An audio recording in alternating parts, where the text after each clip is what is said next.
ఓం నమో భగవతే వాసుదేవాయ నమః. ఇవాళ మన భగవద్గీత శ్లోకం షష్ఠోధ్యాయం ఆత్మ సంయమ యోగంలోని 40వ శ్లోకం. పార్థనైవేహ నాముత్ర వినాశస్తస్య విద్యతే నైకల్యాణకృత్కశ్చిత్ దుర్గతిం తాత గచ్చతి. ఓ అర్జున, ఈ లోకంలో గాని పరలోకంలో గాని యోగ సాధన చేయడం ప్రారంభించి మధ్యలో ఆపిన వానికి నాశనం ఉండదు.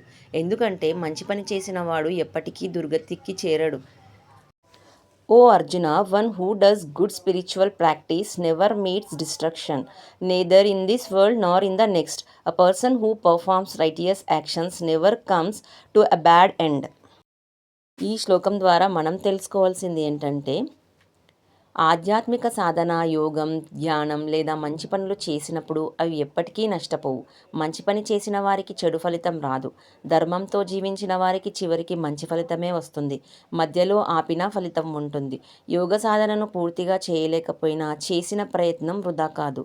మనమందరం భగవద్గీతను చదివి విని జ్ఞానాన్ని పెంచుకొని ధర్మాన్ని కాపాడుకుందాం. ధర్మో రక్షతి రక్షితః. జై శ్రీకృష్ణ.